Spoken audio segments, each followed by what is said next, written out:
everybody, welcome to the official, because the last week we did a show, it didn't count because someone forgot to edit it and then took too long. But the official podcast for what I'm open to suggestions, ferrets, but I'm thinking we could probably call it, I don't know, maybe Gaming Lounge podcast? What do you I mean, I already gave you my suggestion. What did you say? You said coffee table or something, didn't you? It was the... Yeah, we should have called it the coffee table. The coffee table. The gaming coffee table? Either that or the coffee table talks. Anyway, we'll think of a name. And chat, let us know in the description below what names you think. And we'll consider them. But yes, obviously, guys, we're going to go through and we're going to do this podcast probably once a week where we basically break down all of the gaming news for the week that we have come across.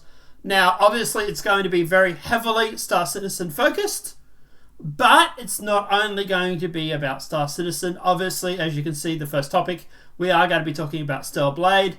But yeah, we're going to talk about Stellar Blade. We're going to talk about Helldivers. And then we're going to also talk about some of the other stuff, like the water physics on Vrage, and then obviously we'll get into the Star Citizen topics. Now, Helldivers, I play Helldivers. I know, it'd be both too, but we still haven't played it together for some reason. That's because you're never on when I play. That's true. But guys, obviously, obviously with some of the stuff, obviously, Ferrets knows about it, but he hasn't seen some of these videos.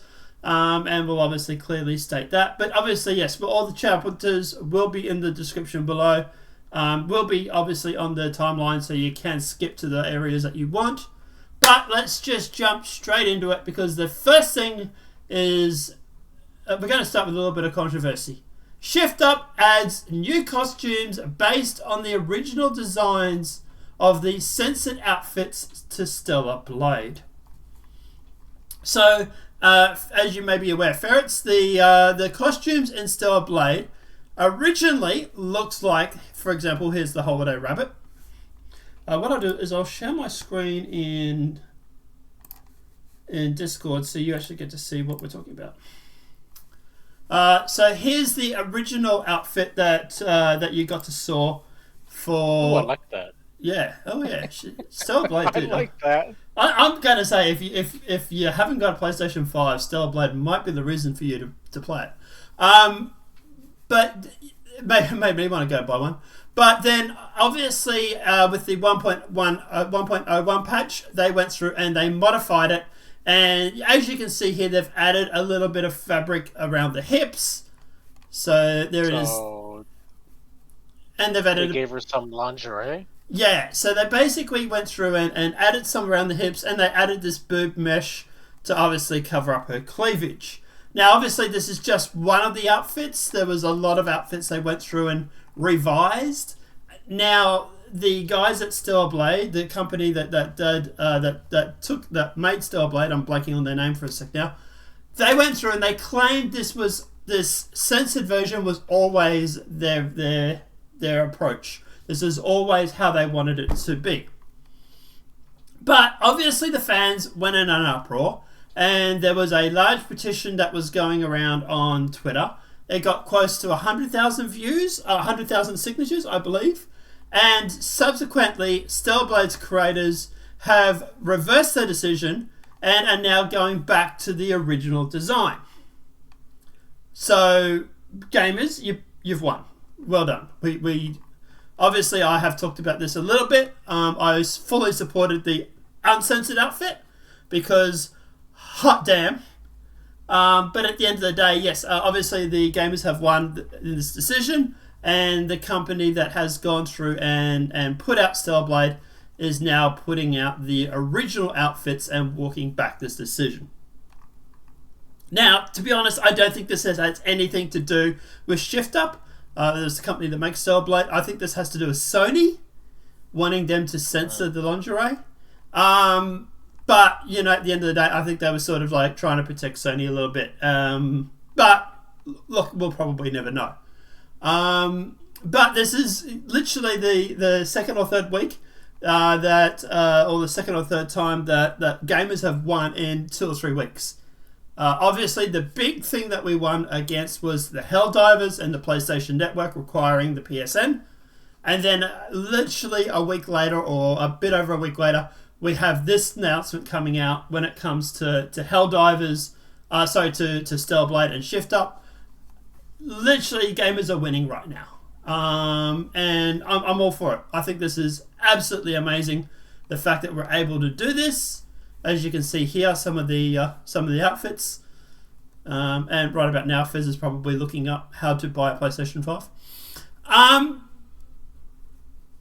Yeah. Wow. But at the end of the day, it's good to see that gamers are actually winning and that gaming companies are listening to the gamers. Fez, I know you haven't really been following much of the Stellarblade thing, but what are your thoughts? Do you think this is a positive? Do you think this is a...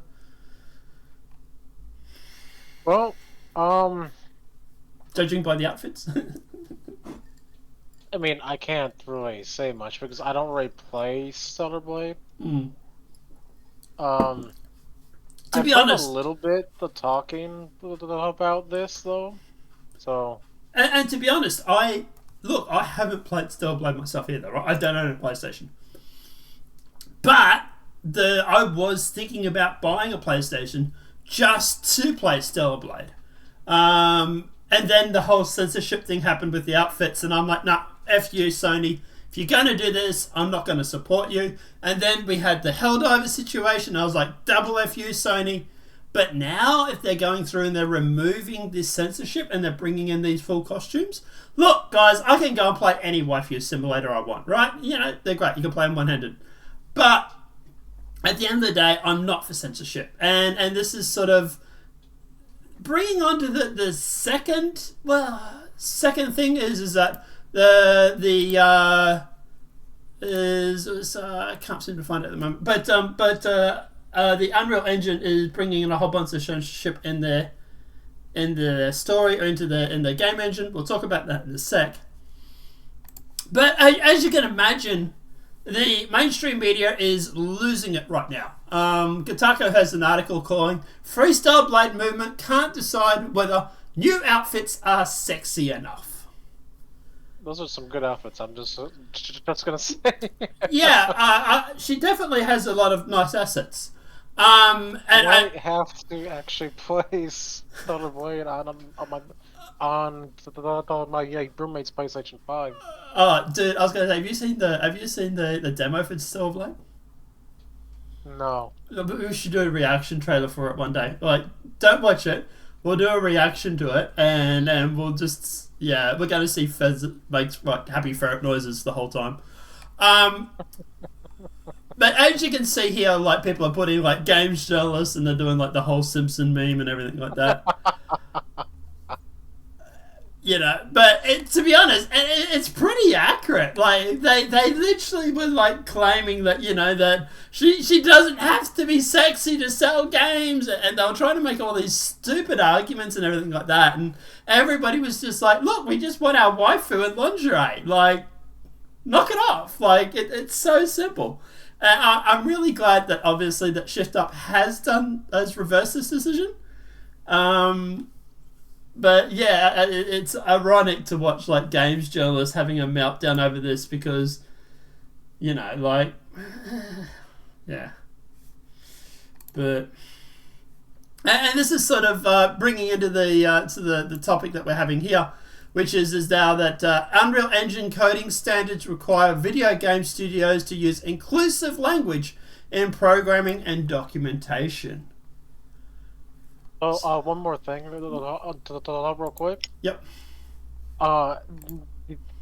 The fight with Helldivers 2 is not over with yet.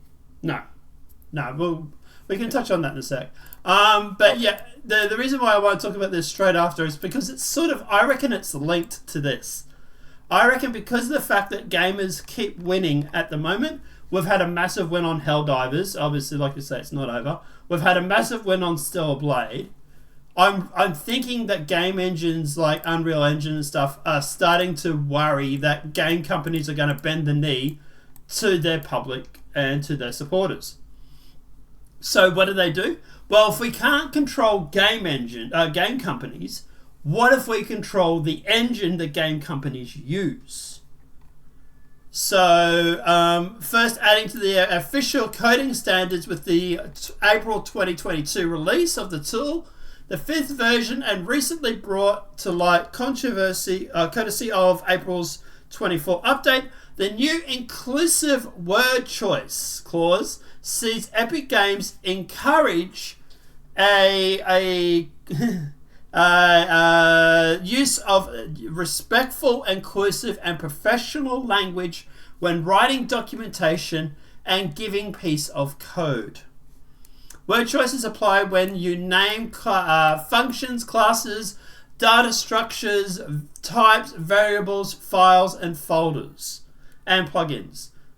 So, like, for example, if you have a text in the UI, for example, you can't say things like it's clearly black or white, for example, because that's not inclusive enough, right?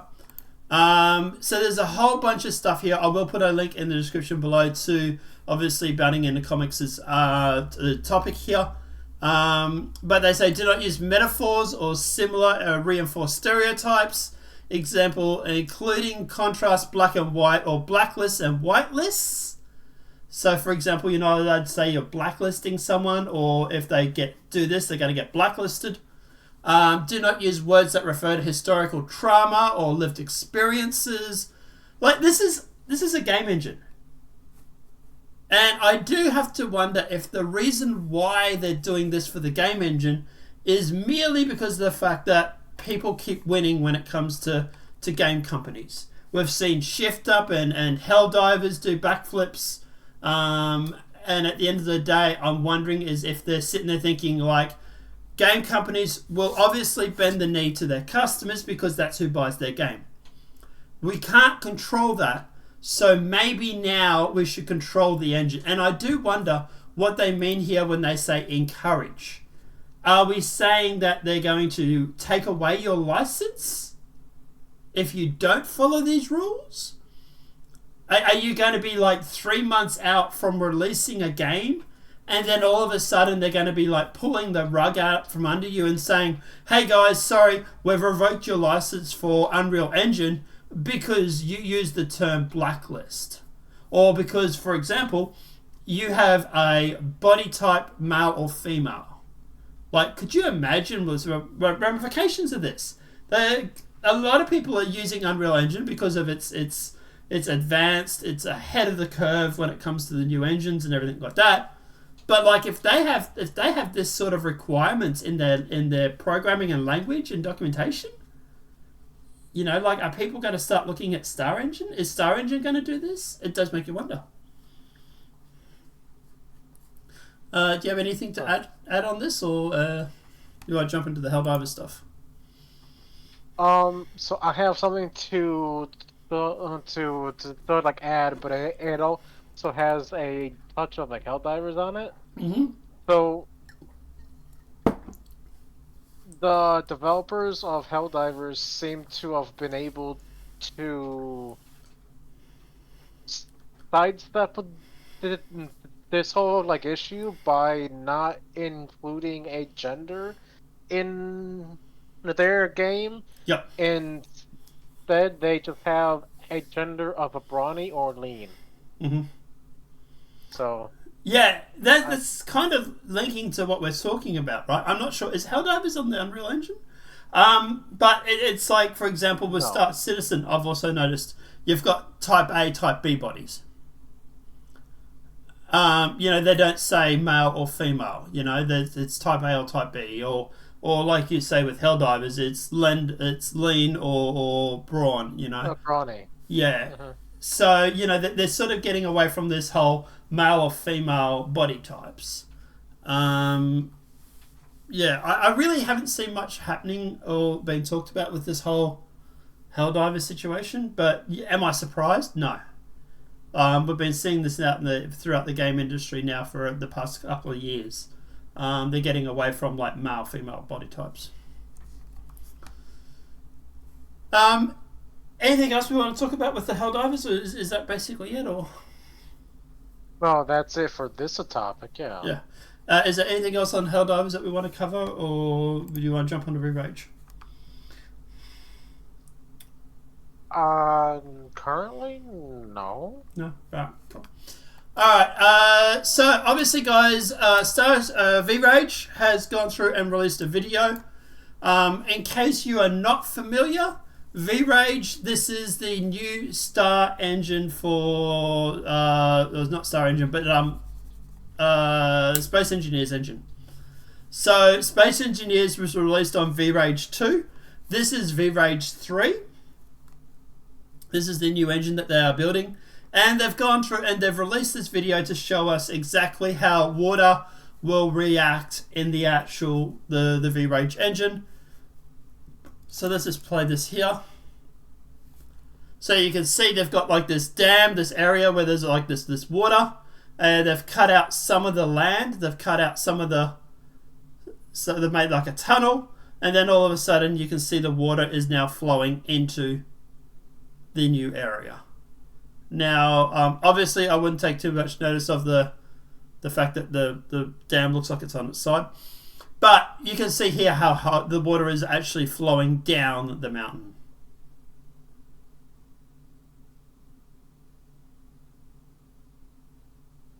And there she goes.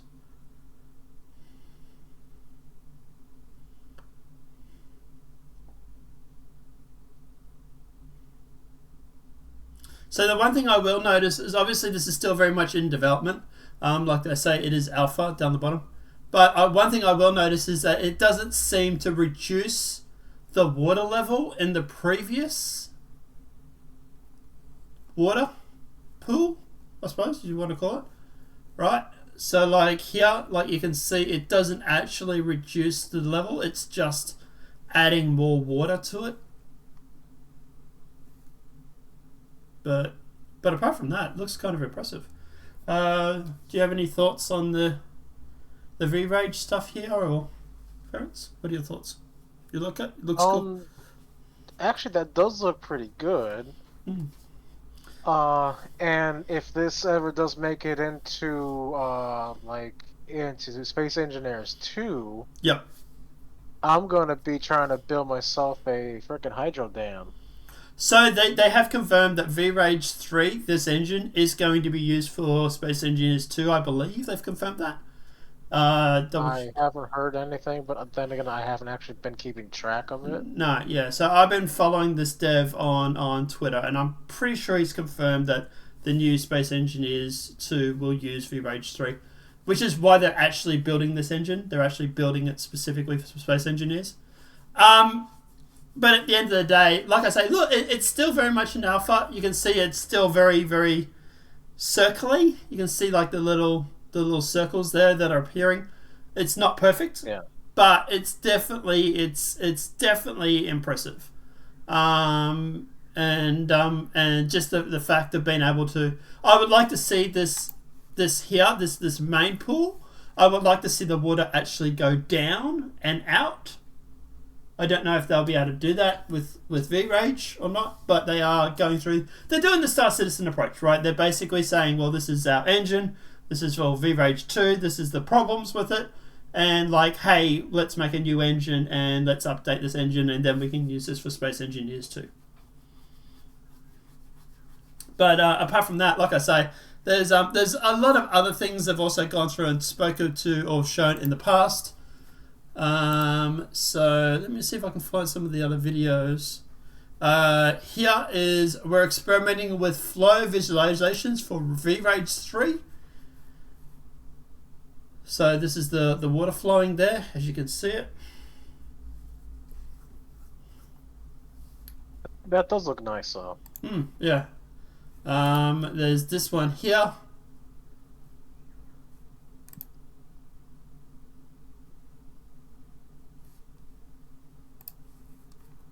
And then terrain details. So you got before and after.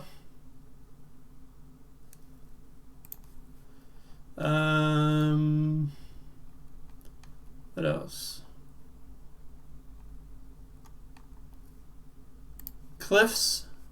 cliff faces. As you know, cliff faces in Space Engineers were always very problematic. Well, this is what they look like now in Vrage 3.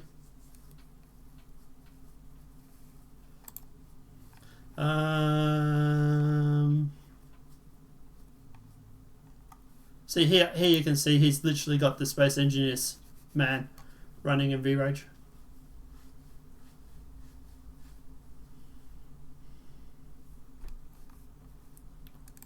So Nice.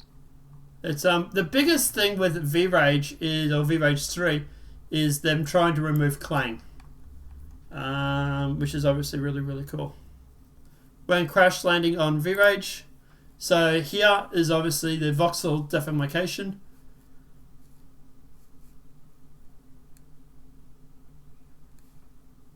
There you can see it sort of like makes holes in the ground and stuff like that for crashing and stuff. There was also a video where they go through and they show you different. Let's see, that's it crashing into a thing there. But they go through and they show you also different terrains and stuff as well, and how it affects the terrains. But this is one of the main devs who works at Keen's workshop, and he's the tech lead working on Vrage 3 and Space Engineers. So definitely go through and give him a follow if you get a chance, guys. It's very, very cool. Says I'm not following him, but I actually am. But anyway. Alright, apart from that, is there anything else we want to talk about general gaming wise before we jump into Star Citizen? No, not really. Alright. So let's jump into Star Citizen, guys. So Invictus week has obviously been this week at Star Citizen. Obviously, it is pretty much over now. I think this is the last day for Invictus week. General, what are your thoughts on the actual Invictus week? Did you what were your thoughts on it? First, how did you think it went? For the whole thing? Yeah, just in general. Kind of lackluster, actually. I was kind of disappointed. Yeah. Like, some of the ships were cool, but there wasn't a lot of new ships, was there? We had the Ironclad, which we'll get into in a sec. But, Yeah. and obviously the Polaris was on show. And it was supposedly flying around the solar system, but to be honest, I never got to saw it. I sure have never ever seen it, and also, I have yet to see the Idris tour because that also didn't work. Yeah, so obviously the big thing that was that was stopping us from enjoying a lot of it this year was just the fact that the servers were getting absolutely hammered. This is obviously where like server meshing and stuff comes into it. So obviously at the end of the day, obviously if we get server meshing, that will probably help. And this is something that we will talk about in a bit as well. Actually, we could probably do that now, actually. Server meshing is slated for coming in 4.0. Obviously, that will be a big thing that will help with the servers when it comes to Invictus Week. Main reason is because like I was doing a mission literally when they launched the Ironclad for sale, and holy dooly. My missions started playing up were really bad. All of a sudden, I couldn't accept missions. It was taking them a long time for them to come through. When they did come through, they were just, it was ridiculously long times. I think I accepted a $20,000 salvage contract, flew out to the location, couldn't find the ship because it hadn't spawned in on time. Flew back to the space station, thought I'll give it one more try, flew back to the location where it was. By this time the ship has turned up. I thought, okay, fine, it's just been delayed again, like the mission was originally for coming up. And then I tried to do salvage, and I couldn't salvage the ship because there was such a delay when it was doing the salvage that it wasn't actually reading the salvage beam, hitting the ship, and actually scraping the hull. By that stage, I was just like, nah, stuff this, and I basically logged off. Um, so obviously server meshing and stuff will help with like Invictus Week and stuff. But we are waiting for that to come in. The start of that coming in at 4.0. But yeah, it was pretty bad with like the servers during the Ironclad sales. We definitely need server meshing. Um, do you think it's just server meshing that was sort of like stopping you from enjoying a lot of the Invictus Week stuff, or? Um, can't really say because I'm not a huge expert on Mm, that. I want mm, to say yes, but yeah. um, Well, obviously with server meshing, you'd be able to do your Invictus tour and stuff like that, right? Like your Idris tour and stuff, probably. yeah. Yeah. All right. Apart from that, obviously, we did have the Ironclad, which is one of the very few ships that came up for sale. It was basically the Firebird and the Ironclad, or as she's commonly been called, the Iron Chad or the Caterpillar. Are the two names that are going around for her at the moment. What are your thoughts on the Ironclad? I liked the Iron Chat so much, I bought two of them. You brought two. I Did bought you, the assault version and the base version. right. Did you use store credits? Did you don't mind us asking, or did you go through and Store use? credits, Yeah, yeah. yeah. A lot of people did. Um, so at the end of the day, obviously the Iron Chad, as we're going to affectionately call it from now. Look, it is a fantastic ship. I must admit, I did look at melting my C hull C to possibly get it. The only reason I didn't do it was because of the hull C literally had, I think it was 4 times the amount of cargo space that the Ironclad had. So the Ironclad holds 1,500 or just over 1,000 if it's the military version. The whole C has over, I think it was over 4,500. So I was like, look, as much as I like the Iron Chad or the Ironclad, um, I'm going to lose basically like 3 or 4 times my cargo. Like as much as I like the ship, I don't like it that much. But I imagine a lot of C2 pilots went through and melted theirs. It really does make the C2 look kind of obsolete right about now. But what did you trade in for your Ironclad, Chad Caterpillar?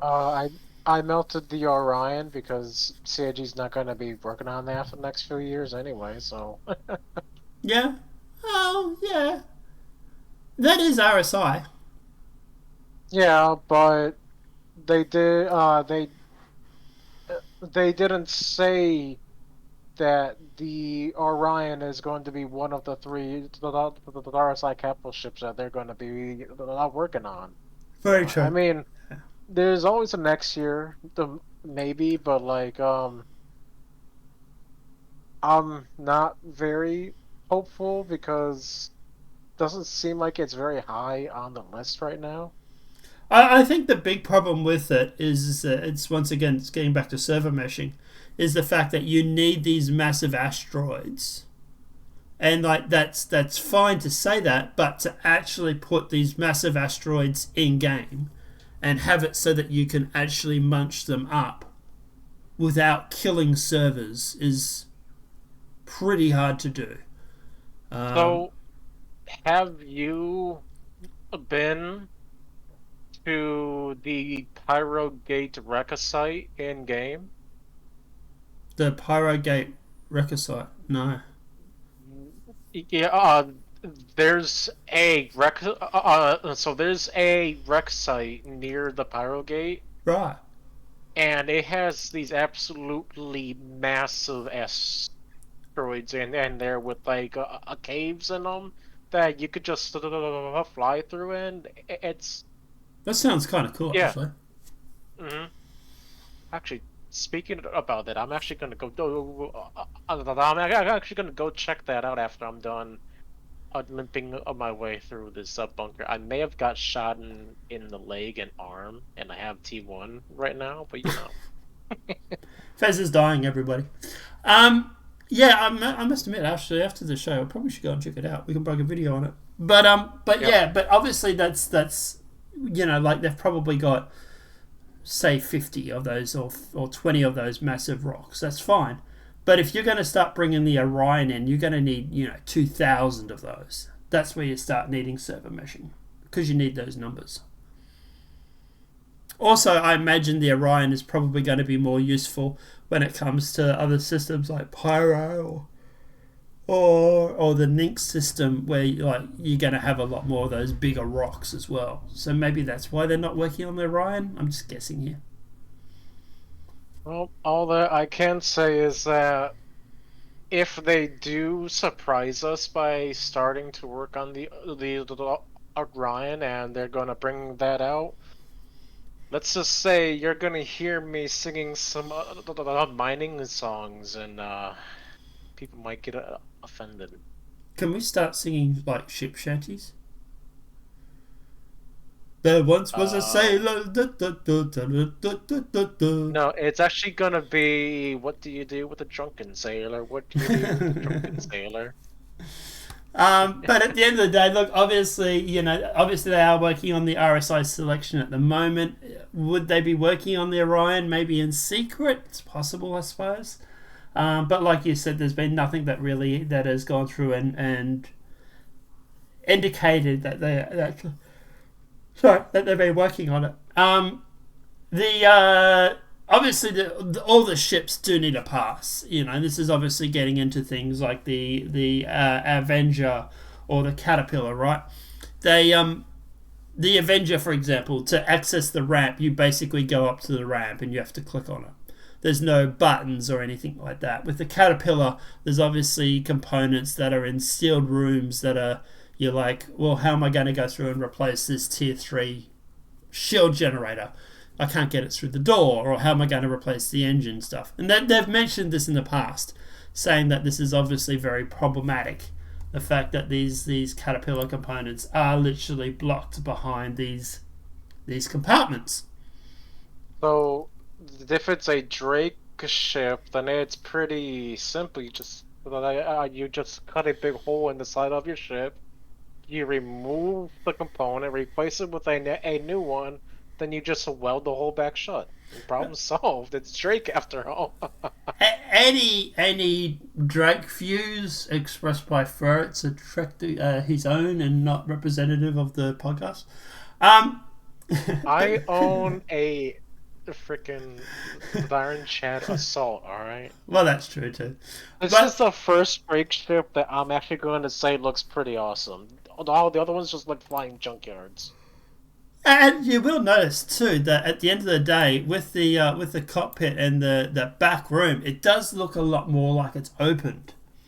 So obviously, this is the floor plan of these is very much different than it was with the with the Caterpillar and stuff like that, right? So maybe they've learnt. I would expect they've probably learnt their lessons from the Cat. But that, like I say, the Caterpillar, the Avenger, Titan, all these sort of ships, they do need a pass. What are your thoughts on the Mustang Alpha or the Mustang and the Auroras? Starter ships? Yeah. A lot of well, obviously, at the end of the day, the other starter ships that you've got these days are the Cutters, and there's rumors that there's going to be a new Crusader starter ship coming out. And then you obviously got, like for example, you've got the Nomad as well as a starter ship. These starter ships basically do really put the Aurora and the Mustang to shame. Don't forget about the 100i. Yeah, right. So like those excluding the Mustang and the Aurora, all the other ships basically have like cargo room and have like living spaces inside them and stuff like that. The Aurora and the Mustang are very much the old school way of thinking, which is just basically strap a bunch of engines onto a wing and let it fly. The Aurora, there's one variant of it that has a bed that you can actually get in. Yeah. But what I'm talking about is like they don't even have like components on the inside. There's, they're very basic. Compare them to like the starter ships that come at a later date. They're very basic. Do you think they're going to sunset the starter ships and then bring out like a version 2, or do you think they're just going to redo them, or do you think they're just going to leave them as they are? I wouldn't be surprised if they had a redesign. Or they sunset them? Well, that's a possibility because of what they're doing with the Hornet Mark 1s. Yeah. But at the same time, it's like, can they even do that? Because the Aurora is a iconic ship at this point. Like, they have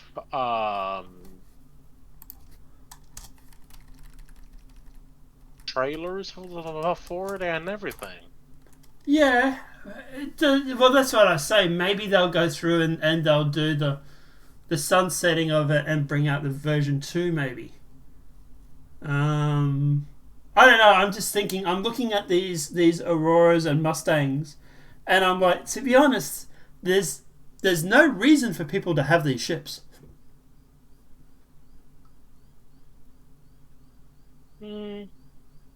Let me ask you: if you had a Mustang, a Aurora, or a Cuddy, or a Nomad, which are you going to pick? Probably a Cutter. Right. If you had a choice between a Nomad and an Aurora or a Mustang, what would you pick? Probably the Nomad, right? A Nomad, yeah. Yeah. Because the fact that it's got the internal compartments, it's got decent storage. It holds like, 4, 6 SUUs or whatever it is. It's a sort of decent starter ship, right? You compare that... Nomad has a cargo grid on the outside, not the inside. Yeah, but it still has the cargo grid is what I'm getting at. No. Is there even... I don't even think there's a cargo grid on the Mustang, and the Aurora is... You can store boxes on the inside, but apart from that, like... This is what I'm getting at. It's that old school thinking. Let's face it, these ships have been in the game since the start. Am I surprised that they are sort of obsolete compared to some of the new starter ships? No. I'm just wondering what are they going to do to sort of bring these up to the modern standard, because at the moment there is no reason for someone to buy a Mustang or an Aurora. You are better off buying a Cutter or a Nomad. And if the Constellation comes out with their own starter ship, God help the Mustang or the Aurora, because that's again going to make it worse. Maybe this is the CIG watches this. Maybe make a version 2 of the Aurora or the Mustang, and make it so that that you've sunsetted the old ones, and that that you can still earn them in game for prosperity. But at the end of the day, the new variant comes out with the Aurora or the Mustang, and it has the cargo grid, and it has the toilets and stuff like that, and it has the bed, and it's a little bit bigger, sure, but not too much bigger, and she can compete against the Cutter and the Nomad. Speaking of, we have already mentioned it, the Hornet Mark 1 has been sunsetted and will be obtainable in game. It will not. Yes, it will. It will be obtainable in game. At a later date. Yes, but yes. They are. I mean, they said that they are removing it from in-game stores and the Pudge store. Yes. So, what I was going to say was it's going to be obtainable in game, and it's going to be done through some sort of mission or some sort of activity, right? So yes, you won't be able to buy it in game, you won't be able to buy it in the store anymore, in the real life store, but you will be able to still earn it. So it will still get that gold standard pass and bug fixes. It will still be earnable in game. The MK will stop being available for pledge and purchase rental in game in upcoming patches. However, there will be ways to earn the Mark 1 Hornet in the future, although we're not quite ready to share those plans yet. what are your thoughts on what? How do you think they're going to make it so that you can earn it? What would you like to see? How would you like to see it be earnable? Well, I'm not really for sure because I didn't really like the Mark One. And let's face it, it is kind of obsolete with the Mark II out. Yeah, and I freaking love flying the Mark II now. I mean, I have a loadout on it, and it just runs like a dream. Like for a example, um, earlier today I was flying in the Mark II, and one of my friends came under attack by a player. Mm. And he was in a caterpillar, and the player was, unfortunately, he was in a C1, which is the worst ship that you could choose to attack other players in. And I will also add that it's also currently the weakest ship out there, so I wouldn't really say that this was a great achievement, but it still felt pretty good. Zooming in there at the top speeds, and then absolutely kicking his sandcastle in, and watching him slowly drift into the planet, and then proceeding to blow up upon impact.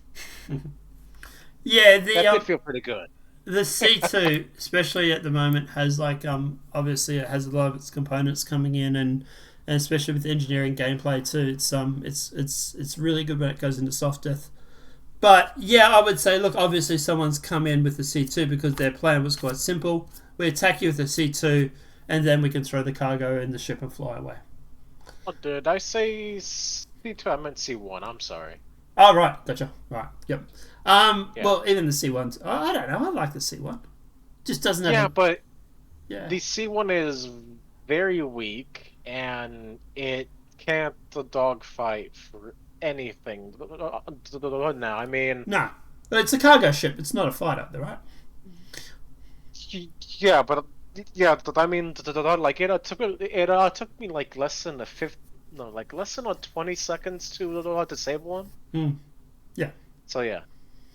I would like them to see, like, maybe make it so that it's like a Squadron 42 thing, where if you go through Squadron 42, you hit a certain rank, you get the MK version 1, the Hornet version 1.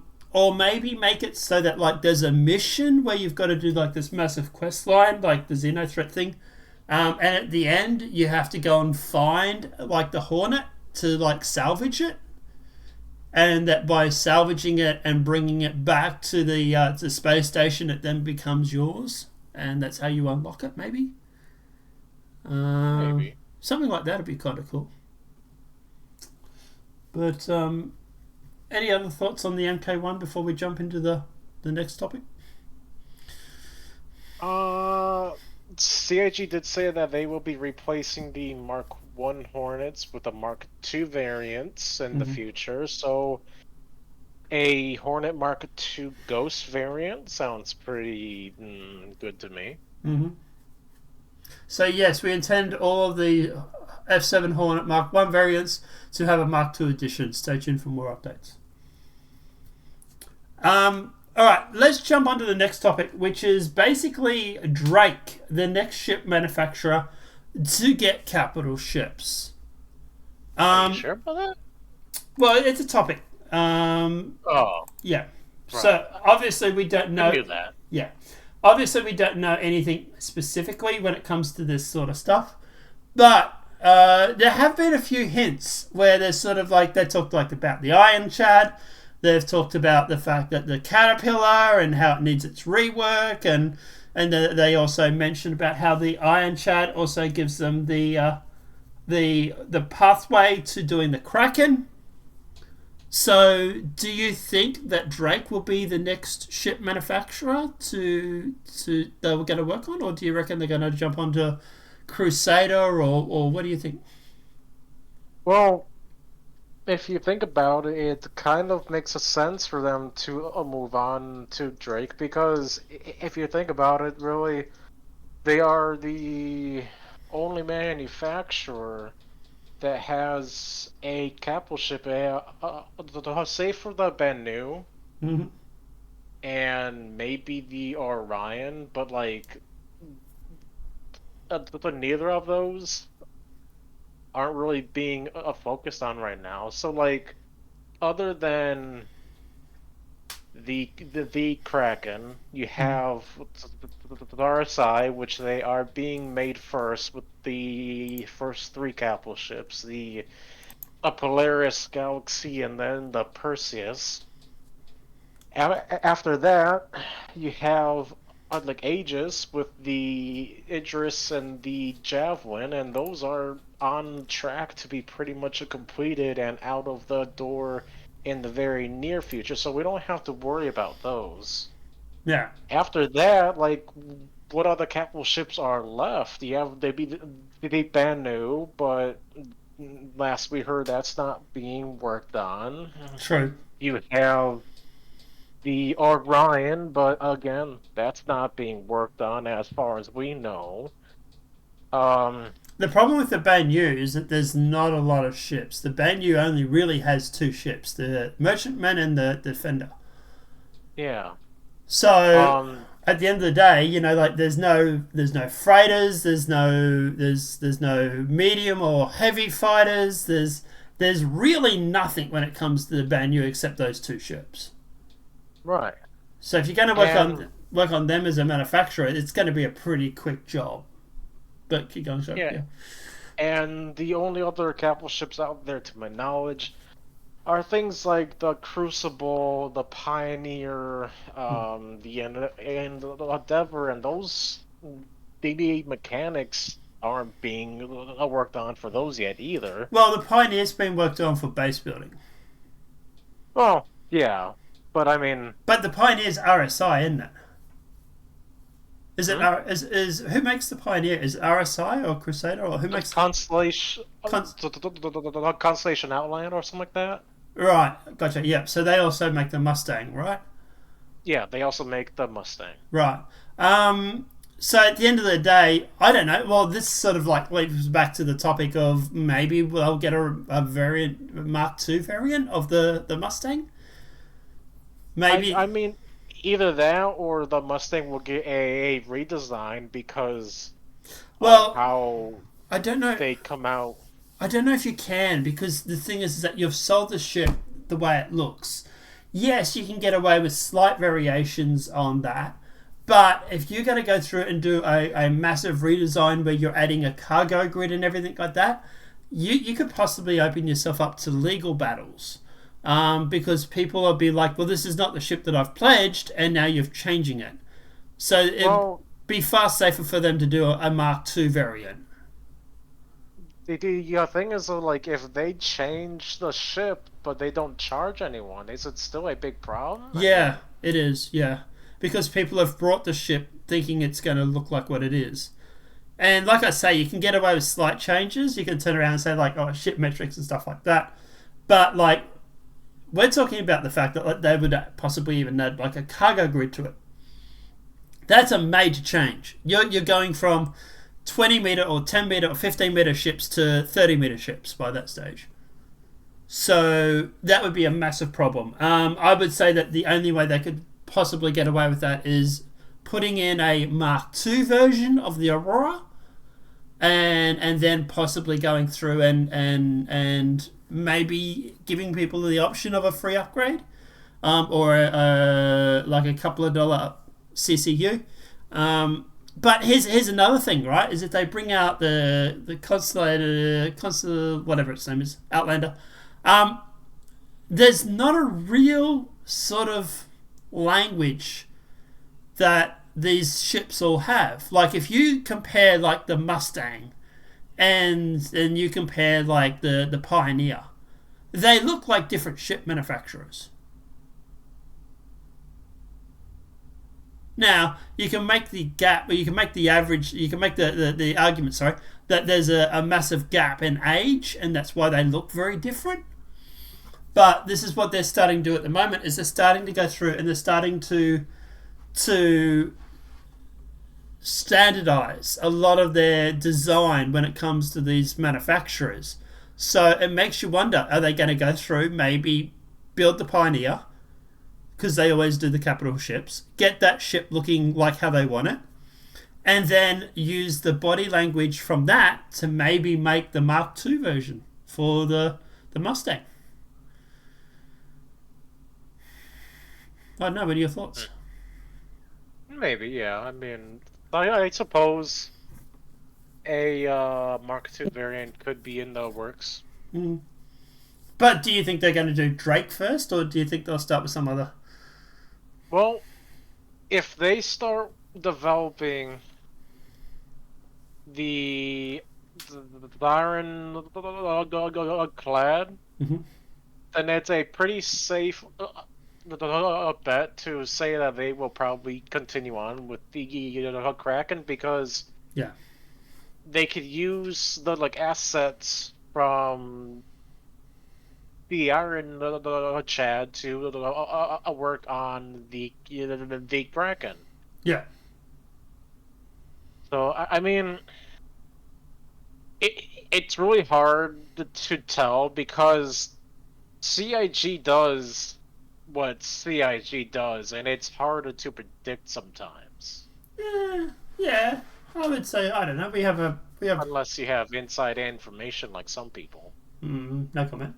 But yeah. But at the end of the day, like I said, I don't know. I can definitely see him go towards doing the Drake stuff next. I would say Drake, and then maybe move on to the consolidated Outlander. Yeah, I'd say I could definitely see that. Let's face it, there's a lot of Drake ships out there. And if you could go through and give a gold standard pass to all of them, and maybe fix up a few of the things like the Caterpillar, maybe bring in the Iron Chad, then at the end of the day that would be definitely a win. Drake ships are definitely popular. People love their Drake ship, so at the end of the day, would it be a win for CIG? I definitely would think so. Yeah. All right, let's jump on to the next thing. The Greasy Khaleesi has. Let me bring up the video for you.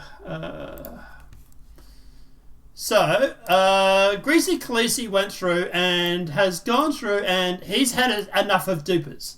Now, Greasy Khaleesi having enough of dupers is probably saying enough as it is. But in this video, and we will link it to the description below, guys, so you can go check it out. Very worthwhile watching. He's gone through and he shows how bad this situation really is. And he has a very novel approach when it comes to this.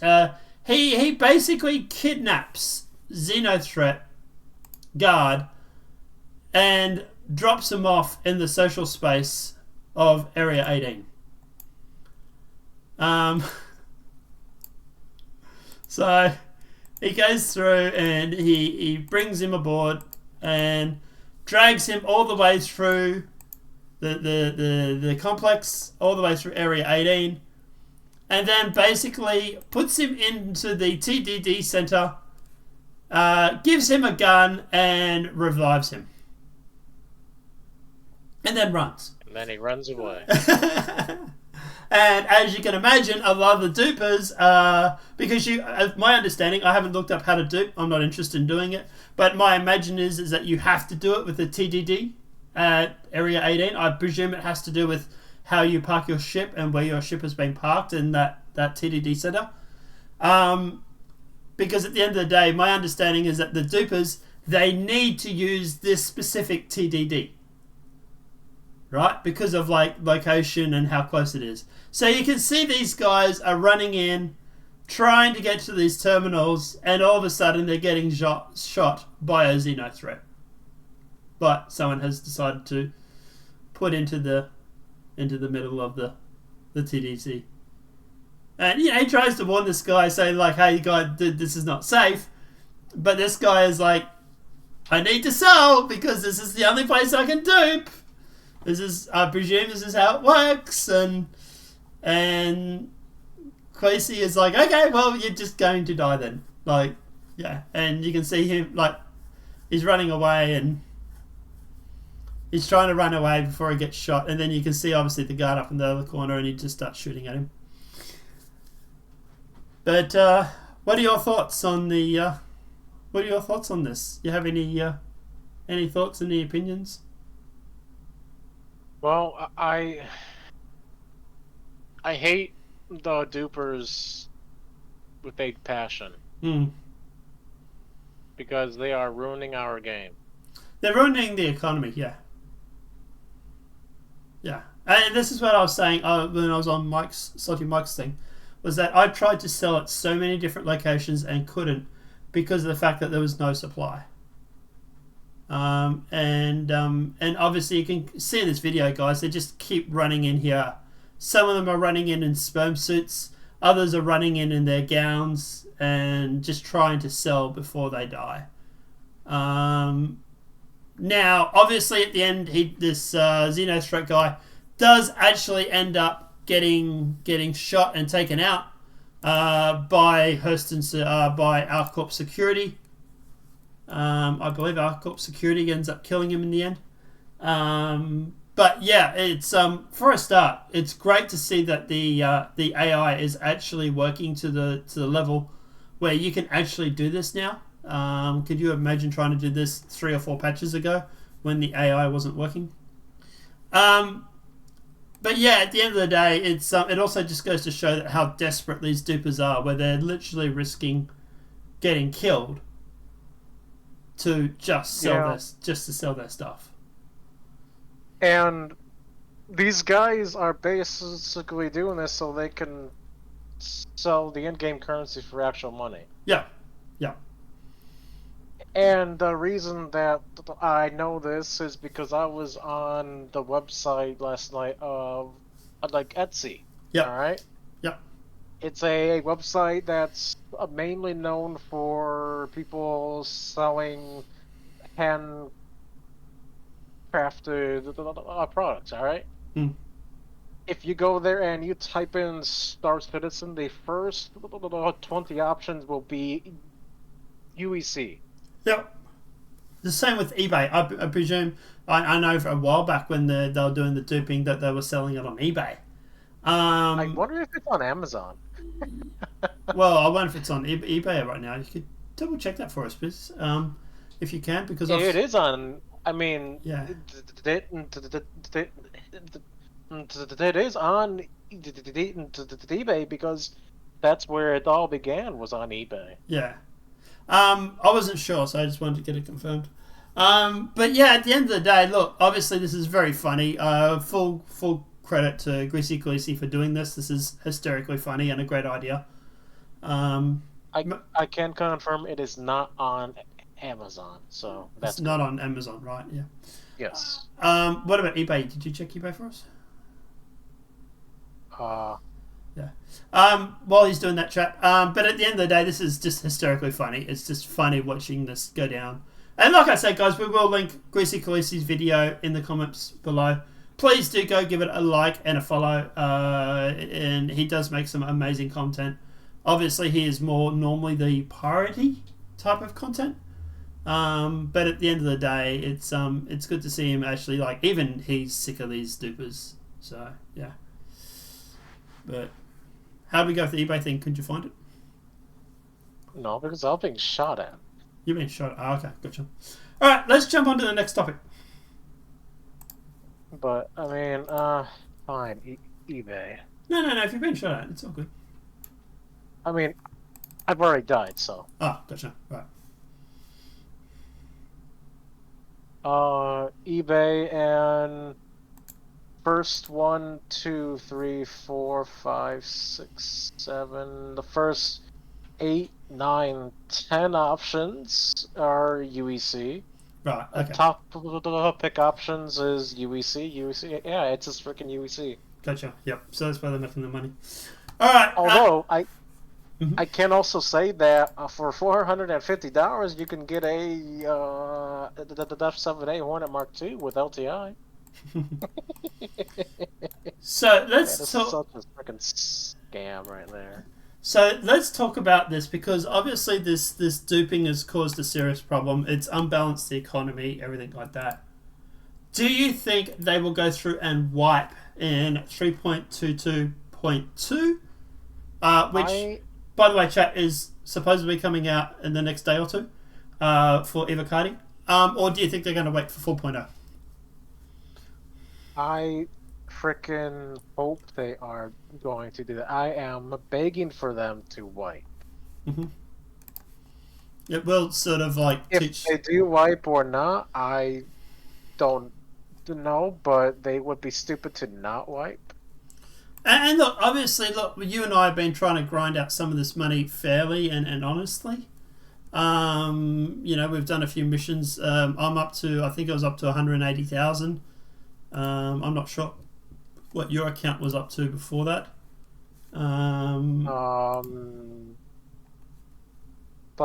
Before the wipe? No. What's your account up now? I'm struggling to pass 100,000 right now. Yeah. Because I keep but it's mainly because I keep buying things and I keep dying, and so I have to rebuy things. So obviously here's the message here. Friday, we're continuing to work through the remainder blocking issues for 3.2, which is currently containing hangars, cargo updates, and more. Since these changes have huge widespread effects to how almost every system in our game operates, our goal is to go through accelerated Ironclad waves 1 to 5 system when ready, and we're expecting multiple different PTU builds next week starting on Tuesday. So possibly tomorrow. Tuesday with 3.23.2. Hopefully Wednesday we'll update more here in next week. And that was the one that came out on Friday, which is 4 days ago. So at the end of the day, like I say, obviously I would expect something possibly tomorrow or the day after. Obviously, guys, we will obviously post videos about the patch notes, Ironclad or not. But at the end of the day, look, as for someone that's been grinding out income for the past couple of weeks, I really hate the idea of a wipe. But also, as a guy that's also been realizing how big a problem this duping is, I'm like, yeah, kind of get it. They're going to have to do something. But I don't know. What are your thoughts, Ferrets? I pray CIG wipes. I mean, I'm not a total stranger to having to grind out my currency because I play games like War Thunder. Yeah. Or I used to play games on like War Thunder. I still play War Thunder a bit. So, I mean, is it hard to grind? Yes, it's hard. Yeah. But it's still obtainable. Yeah, I mean... And if they get rid of some of this duping and stuff going on, then at the end of the day, then that will obviously allow us to go through and to free up other ways to make money. Like, for example, try to sell salvage or resource material or construction materials, whatever it may be. You can obviously make more money if the economy has not been absolutely hammered by dupers. So there's that too. Anything else before we jump on to master modes? No, I have no idea what that even is, so let's find out. Master modes? Well, actually... master modes! I thought you said master minds. I'm like, no. What about master minds? No, master modes. So just before, do you think 3.23, do you think they should wipe in that or just wait for 4.0? So the whole point of them doing the wipe initially in 3.2, 3.1 was so they could gather data on the economy, but obviously that data is now considered corrupt, a ruin with all of the duping going on. Yeah. So I think that they would be wise to do a wipe in 3.23.2. Yeah, me too. Because they did say that they have a fix for it in an internal build and that it's coming soon. Yep. So, yeah, I mean, I believe 3.2, 3.2. That would be good, yes. Alright, let's jump on to master modes. So obviously now we've both been playing around with master modes for a while. It's been out for about a month or so, I want to say, probably. Feels good. Yeah. What are your thoughts on master modes? Do you think the community was too harsh on it when it first came out? Is it fun? Yeah. Are you having fun with it? Well, I mean, actually, honestly, yes, I'm having a fun with master modes. Mm-hmm. It gives you a variety of how to do things, and it makes you thinking now, like, okay, obviously I'm going to be going into a dogfighting, so I have to think like at what range should I switch from nav mode to gun mode. Yep. So I would have a time to let my shields recharge before engaging. Yeah. Like, yeah. I'm generally having a lot of fun with master modes. The only thing that annoys me is the slowing you down to 30 meters per second when your landing gear's down. I get why they do it. I get it. And it's, look, to be honest, it's something I just need to fix on my key bindings. I made it so that when I press a button on my joystick, it calls the ATC requests landing and also drops my landing gear at the same time. Which makes it really easy for when I'm coming into landing. I just hit the one button, it calls the ATC, drops the landing gear, and blah blah blah. The problem is that if I start calling the ATC when I'm 5k's out, all of a sudden I've slowed down to 30 kilometers a second or 30 meters a second. It takes a long while to get to the 5 kilometers or the 10 kilometers. But I just need to change my key bindings. I just need to separate them so that one button calls the ATC, the other drops the landing gear. It's no big deal. But apart from that, I'm actually generally enjoying the master modes. There is a whole bunch of options that most people have not noticed yet. Like, for example, when you're in nav mode, there are actual 3 different nav modes. This is what I was telling you about the other day, and even you didn't even notice this, I don't think. Was that you have like nav mode scanner, nav mode quantum, nav mode free flight. And each one of those has like its own sort of HUD. So like when you're in free flight, you don't get the quantum drive spooling up and everything like that. When you're in quantum, you don't get the free flight HUD. And then when you're in scanning mode, obviously you don't get the quantum or the free flight HUD. And it's the same with your weapons too. Your weapons, you have guns, missiles, and then scanner, I think it is. So there's like all these options when it comes to these master modes, and these 2 options have a whole bunch of branch of other options under them. And they could obviously expand on this idea too. You know, like for example, data running. You know, they could stick it under nav, or they can stick it under weapons, or whatever it may be, or they can make a new option for master mode, so that they have like nav, weapons, data running, for example, or whatever it may be. Although just sticking under nav would probably be a good idea. Apart from that, I do think the community was a bit harsh on master modes. Yeah. The problem with the Star Citizen community is we don't like it when CIG introduces a huge change, because, let's be honest, we're lazy, alright?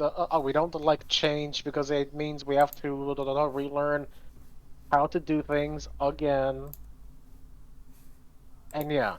I mean, how do you think we're gonna we're gonna react when we have to learn how to fly in atmosphere? True. When they bring in controlled surfaces. Yep, things like flaps and ailerons and whatever it may be. Yeah.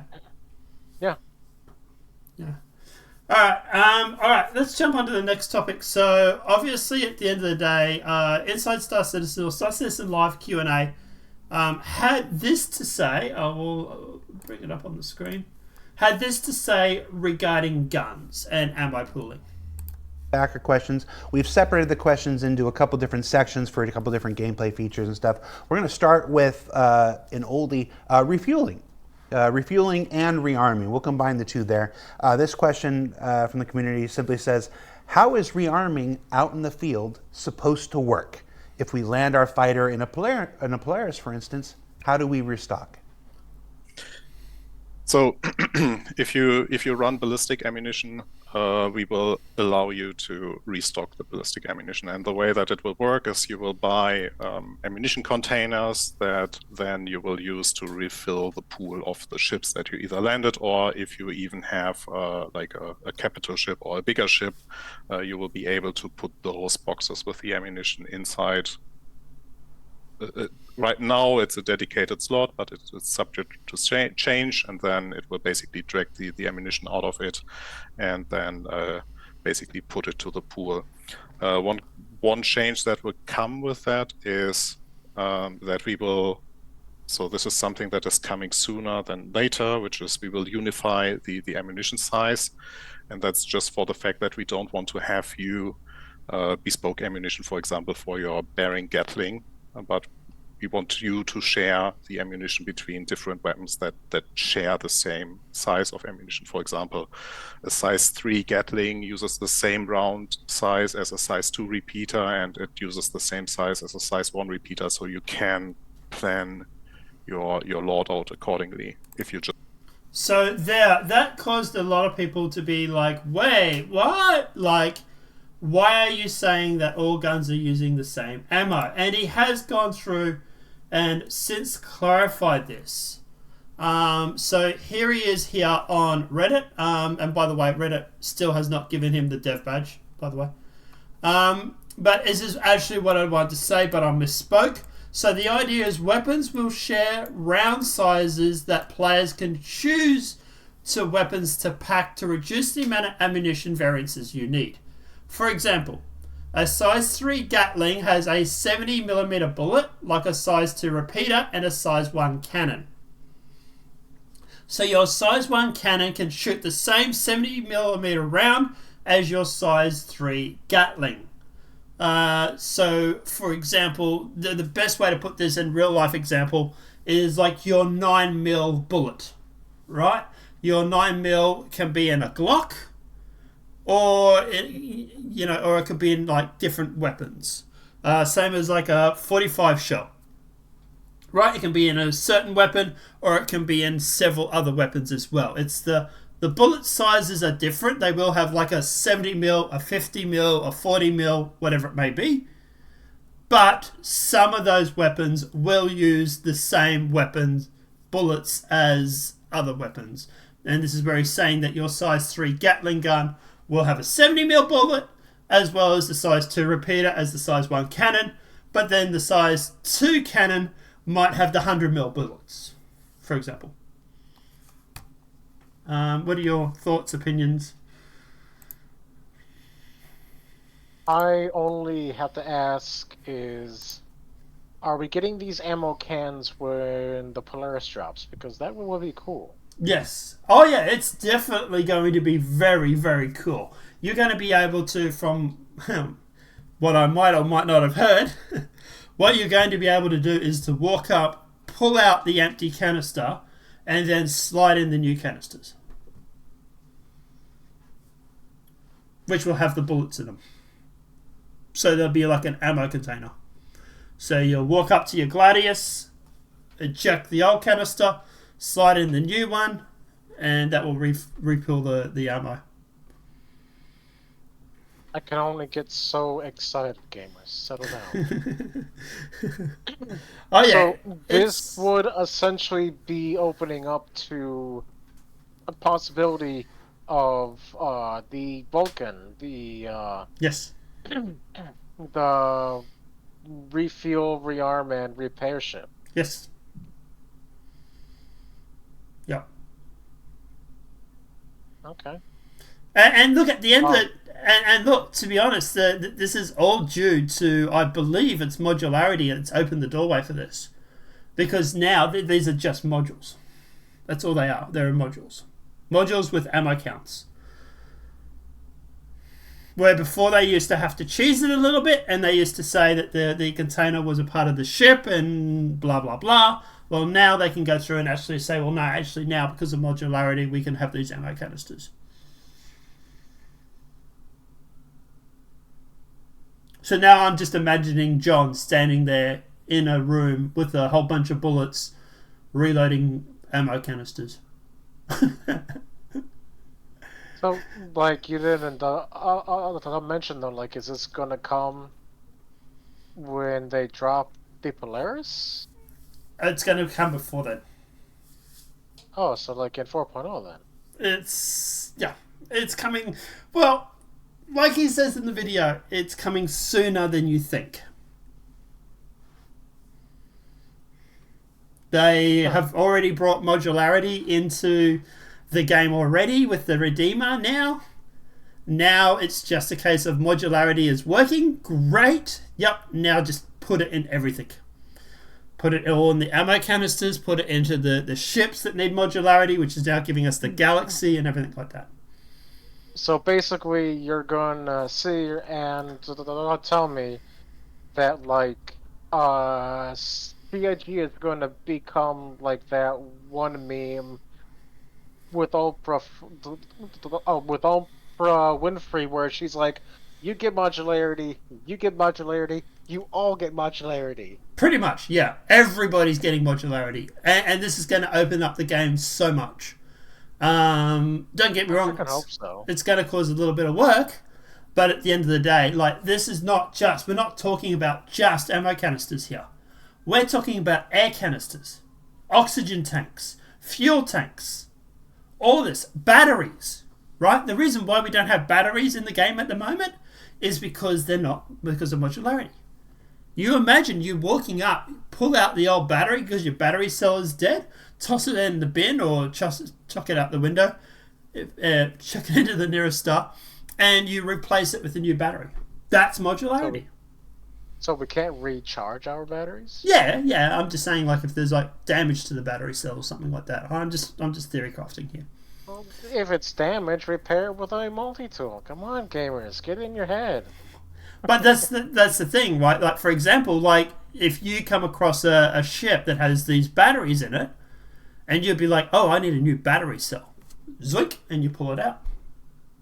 Same as, like, compartments and stuff, components and stuff, right? Components are the same option. But, like, you imagine it's not just batteries or anything like that, or ammo canisters. It's like air tanks, fuel tanks, all this sort of stuff. Your ship is now becoming actually a ship with actual components, that air filters, all this sort of stuff will need to be replaced. You'll be flying along and all of a sudden your oxygen scrubbers or your CO2 scrubbers will be like failing, and you'll be like, yep, I need to replace those. So you need to go to the station, buy a new O2 or CO2 scrubber or whatever it may be, and you go into your ship and you take out the old one, you throw it in the bin, and you buy it and you slide in the new one. But this is how the game is going to be in the future. Don't get me wrong, it's going to be amazing. Dude, there's going to be so much work for engineers. And people are like, oh my god, engineering is going to be boring. It's like, no. They are going to be so busy. Because they're going to be like looking after components, they're going to be looking after wear and tear, they're going to be looking after your ship oxygen status. You're going to have to decompress ships before opening doors, because otherwise you're going to be venting your atmosphere into space. All this sort of stuff is on its way. And it's a lot sooner than people think it is.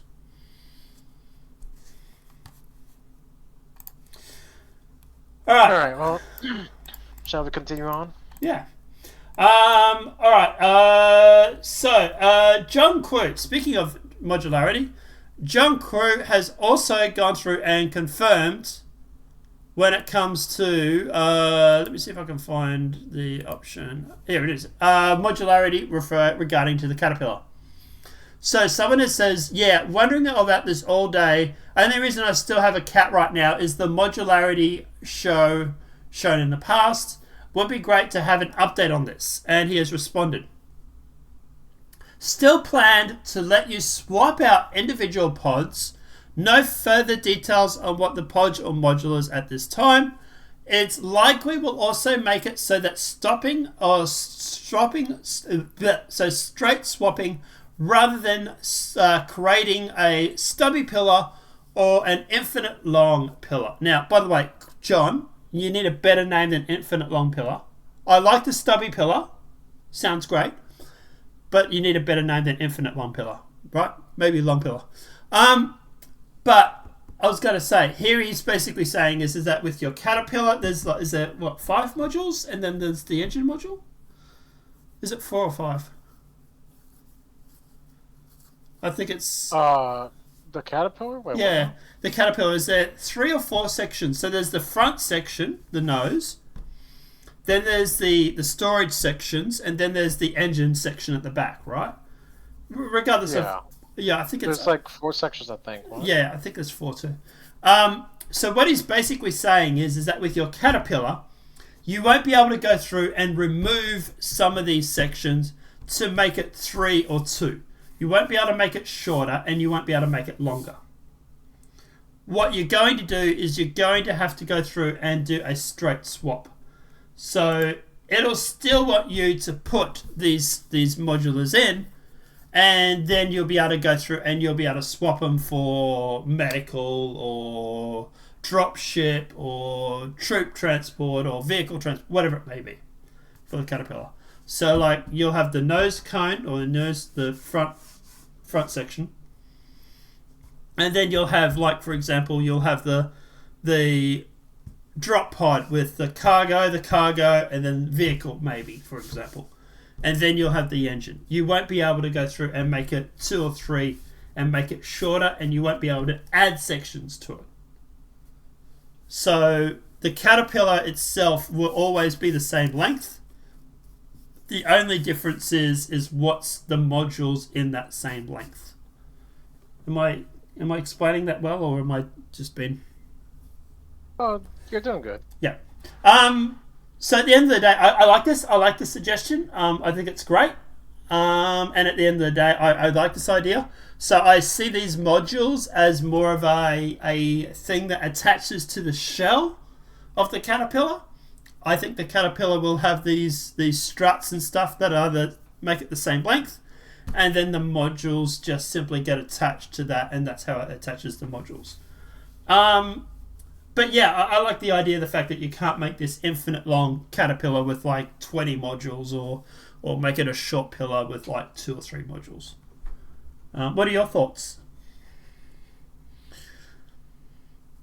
Well, I really don't like I really don't like the caterpillar, so you could have blown it up for all I care. Oh, wow.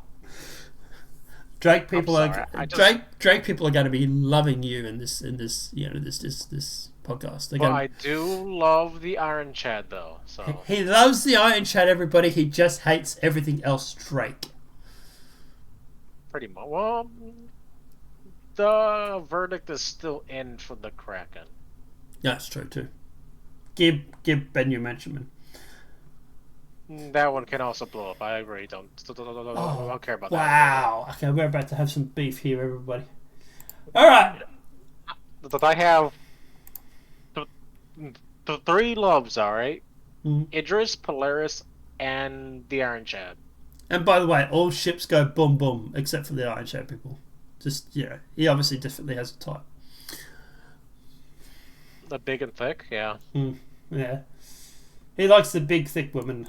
All right, let's jump on to the last topic for the day, or second last topic. Mining missions are coming soon in Star Citizen. These are mining missions that they did talk about in the Inside Star Citizen episode, where you'll be able to go through and let me actually see if I can find it. Is it here? I don't know what the details are. It's getting me. But check that out. Fuel. These are sort of things we need to catch and protect against. Go on, Knight Rider. Wow. You've bought the sort of land claim there for those Yeah, rocks. here it is. And then later down the line, Mining missions, yes. Let me bring this up on the screen for you guys. There. I mean, yeah, we want them, and we're gonna have our first versions of them coming in hopefully soon, in the form of resource gathering. But these are going to be the first iteration, which we kind of call like open resource gathering. And this is the idea that like a mining outpost will go, I want, 1,000 SEU of iron, and then that's all they say, and then you have to go out and collect it, or I want 1,000 SEU of quantanium, and you as a player can go mine it and transport it, or if you could purchase it from another player or a store, you do that, or you can pirate people for it and bring it in because they don't care where you've got it from, they just need that resource. So that'll be kind of like the idea of the first versions, and then later down the line we might get more specific with sort of resources that we want, where we're like, we want exactly this, these mining things from this area because we have bought the sort of land claim there for those rocks.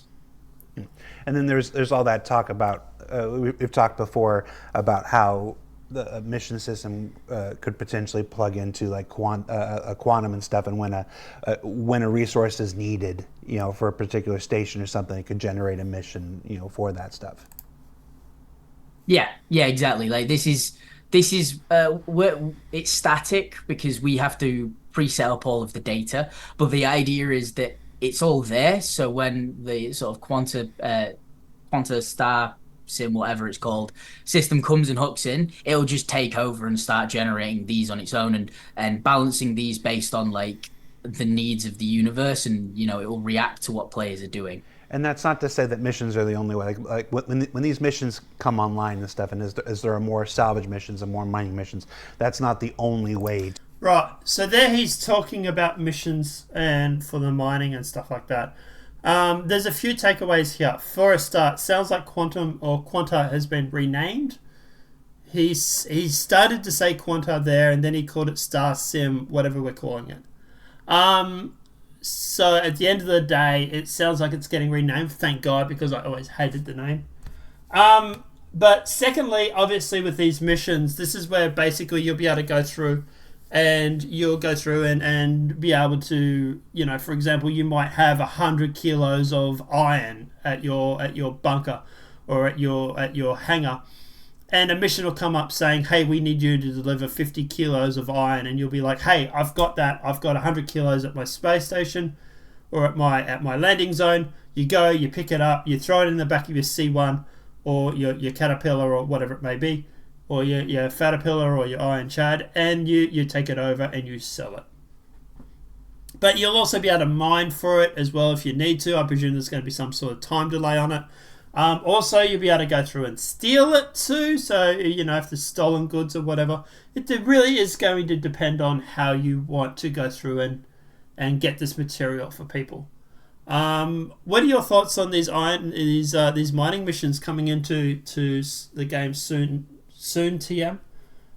When do you think we're going to get them? It definitely does sound pretty fun. Yeah. When do you think we're going to get them?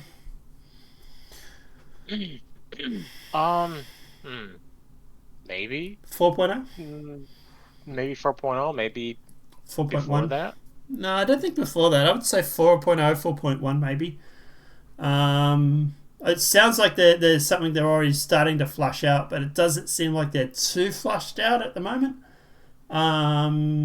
Like I would say they've probably done the design work brief, but they haven't started making them. But yeah. But it's definitely going to be good for like miners and people like me who do mining or do cargo. It's going to combine mining and cargo transfers and all this sort of stuff, so that's going to be cool. But yeah, is there anything else on the mining missions you want to talk about before we jump on to the last topic?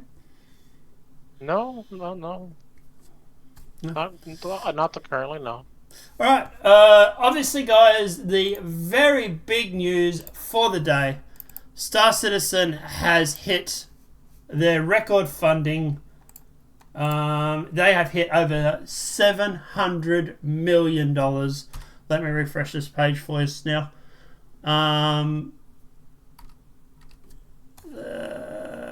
Refresh.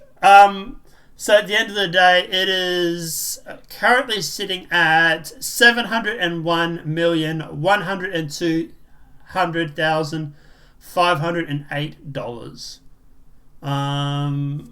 That is absolutely crazy. Well done, CIG, on breaking the $700 million mark. Montoya had a really interesting chat post on X, where he basically said, just congratulating CIG before the topics come in, or before the articles come out. Let me see if I can find that for us. I actually retweeted it. Profile. Here it is here. So he just wrote, in before the inevitable, Star Citizen has raised 700 million, but there is no game. and I went through and I replied and I wrote, you know it's coming. They're just trying to write the most clickbait heading they can think of. But yeah, at the end of the day, guys, obviously big news for CIG hitting that sort of level. Is there anything you want to add to this, Fez? By the way, they've raised over 10 million this week. Is there anything you want to add to this, Fez? Any comments, thoughts? No. I think I'm good at the moment. I am totally not playing a intense bunker mission right now. Yeah. But at the end of the day, guys, obviously, look, congrats to CIG for obviously raising that money. Big shout out to them for doing it. Obviously, we love the game. We absolutely play the shit out of it. Fez is currently playing it while he's supposed to be doing a podcast at the moment. But at the end of the day, yeah, obviously, look, we know these topics are going to be coming, as Montoya is saying. They are going to be writing this 700 million, but there's no game topics, and we'll probably cover it on next week's show if they do write any of them. We'll break it down. But apart from that, Fez, we're going for about an hour and a half. Is there anything else you want to add before we wrap up? Nope. I think we covered it all pretty much for the week. Yeah, I think so. Do you need a hand with your bunker mission? A little bit, maybe, yes. Alright, guys, we got to wrap up here. I'm going to go and help save Fez from getting shot a bunch of times. But, guys, obviously, let us know what your thoughts are in the comment section below. Anything I've covered tonight, obviously, you want to talk about in the comments, feel free to post it, and obviously, we'll be active in the comments. And apart from that, guys, obviously, the show will be out same time next week. So it does get pre-recorded on the Tuesday, my Tuesday, which was Fez's Monday night. And then probably will be going up later today. But apart from that, guys, if you have any comments, any questions, any thoughts, please feel free to post in the comment section below. Apart from that, guys, if you have any thoughts, any opinions on IAE or anything we've covered, feel free to post on that. And apart from that, guys, have a great night. Enjoy. You want to say bye, Fez? Bye, people. Yeah, I'm going to go help Fez because he's getting shot, apparently. All right. Have a good night. Enjoy, everybody.